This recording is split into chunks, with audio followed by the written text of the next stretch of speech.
Okay, so today,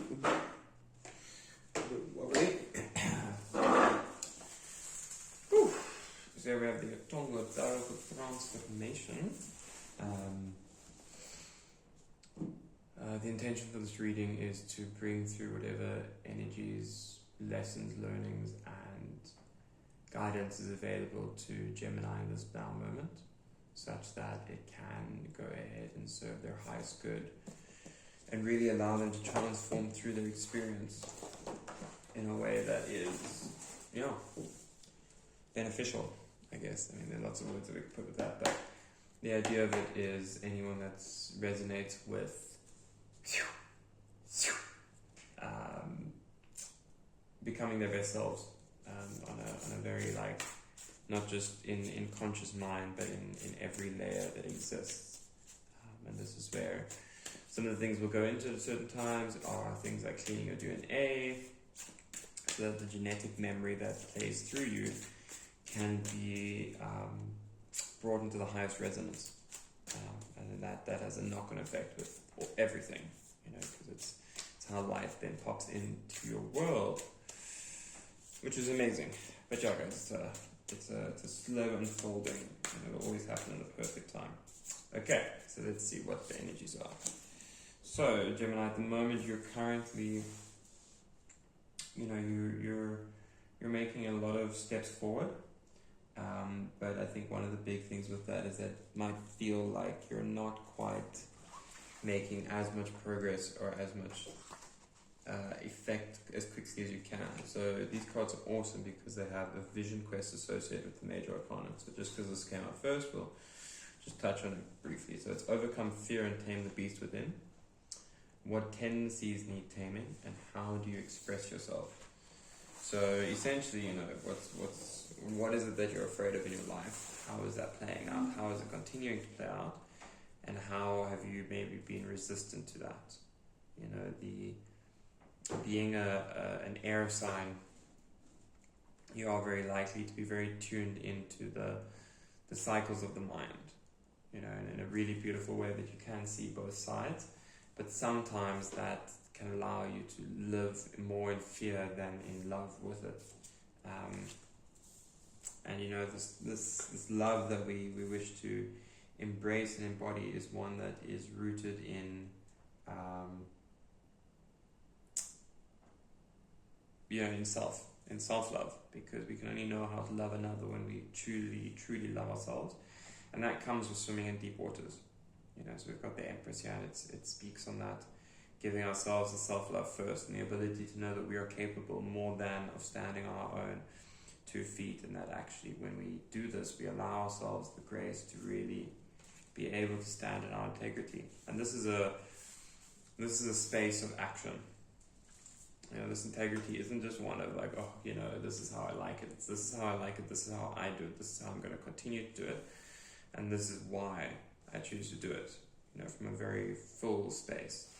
And it's again that cultivation of inner strength that ultimately then allows it to happen. So you might be going through something at the moment where you're not sure if you made the right decision. You might think that maybe you could have done things differently, and if you had, then maybe things would be better, shall we say. Just put up and down into it. So that's a lot of logic we've got there. It's the mind coming into play, and obviously the mind is your friend. But it's also then looking at it in a way that you need to actually allow yourself to see more of the full picture. Whatever's happening to you is happening for you, and through you.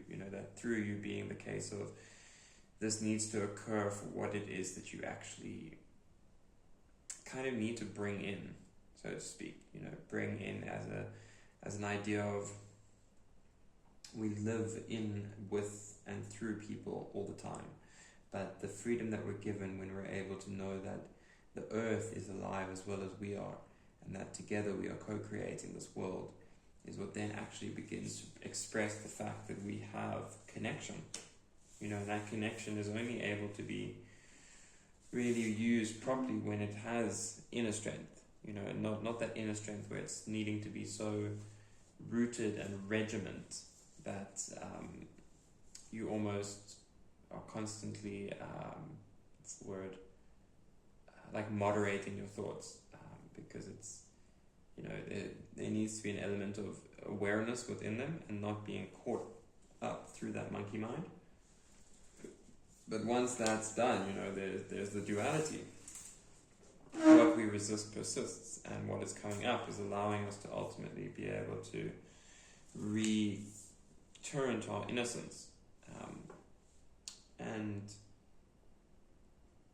innocence is our express highway to freedom.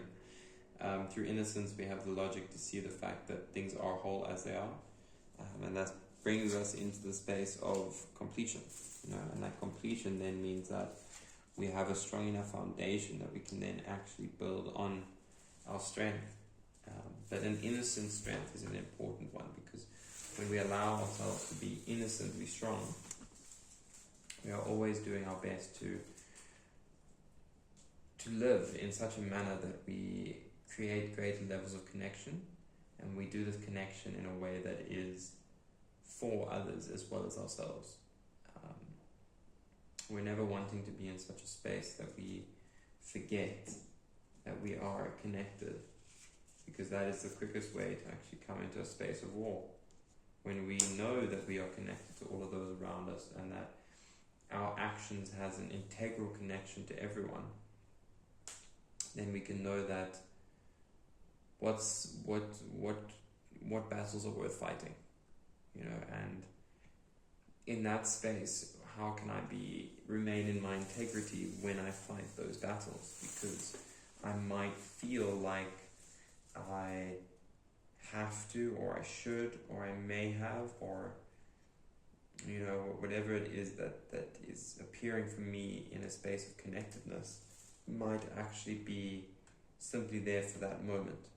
And as I learn to release that moment more and more, I come back into a space of freeness, and learning how to actually relate to myself and to others.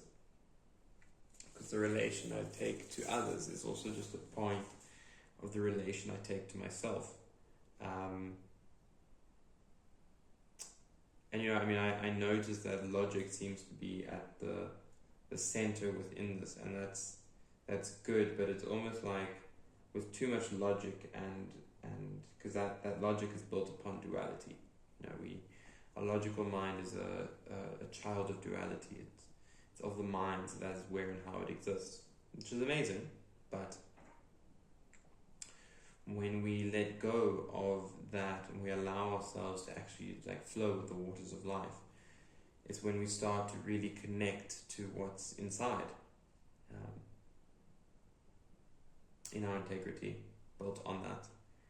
And that kind of has this beautiful balance of inner freedom as well as fullness, where we are now seeing ourselves in a way that is whole, and that vision is what ultimately allows ourselves to begin to master life, and it's an innocent mastering, and it's only through that we actually begin to find a charisma with life, in the sense of how is it that this life exists, and what do we want to kind of help create with that. Because when we create from a more full space, whole space, we ultimately allow ourselves to be in this beautiful structure and formation. But sometimes the people that sell ourselves short aren't others but our own selves. And this is also just, it's what do you stand up for? What in your life moves and you move with it. Because whatever that is, go to that, be with that, learn to hold that more and more. It might not be where you end up staying.